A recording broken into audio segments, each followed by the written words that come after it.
Vous allez apprendre à calculer la somme des puissances successives d'un réel Q différent de 1.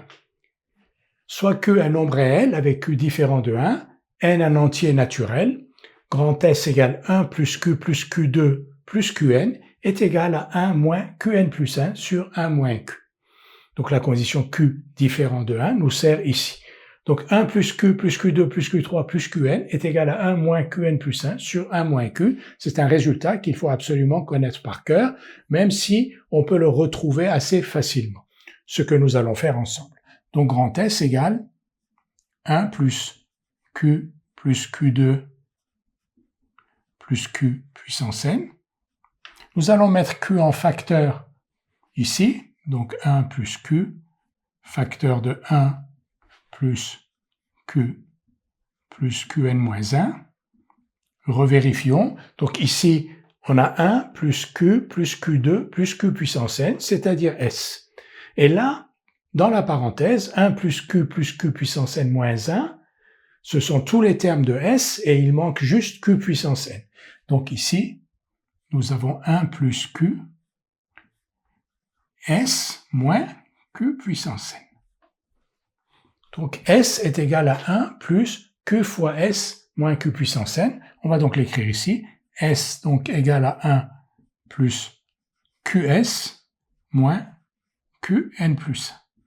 Je vais mettre un « et » ici pour signifier la suite. Donc grand S égale 1 plus QS moins Qn plus 1. Et donc,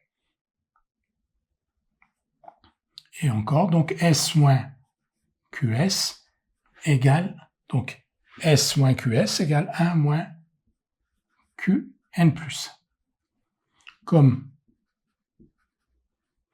Q est différent de 1, on peut donc ici, si on met S en facteur, donc il y a 1 moins Q fois S, donc S égale 1 moins Q puissance n plus 1 sur 1 moins Q. Donc on a retrouvé la formule assez facilement, mais vous n'allez pas à chaque fois perdre du temps pour retrouver cette formule. Donc cette formule, il faut l'apprendre par cœur. 1 plus Qn égale 1 moins Qn plus 1 sur 1 moins Q. Qu'est-ce qui se passe, vous allez me dire, quand Q égale 1, puisqu'on a éliminé le cas Q différent de 1. Donc, qu'est-ce qui se passe si Q égale 1? On a alors S égale 1 plus 1 plus 1.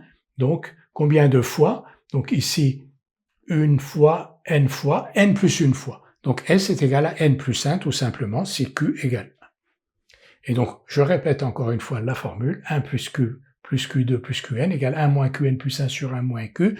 Vous allez l'apprendre par cœur parce que nous allons ensemble faire quelques exercices pour l'utiliser. Tout de suite, une application directe donc de la formule. On nous demande de calculer S égale 1 plus 3 au carré plus 3 puissance 15. Donc, c'est une application de cette formule-là avec Q égale 3, qui est donc différent de 1, et N égale 15.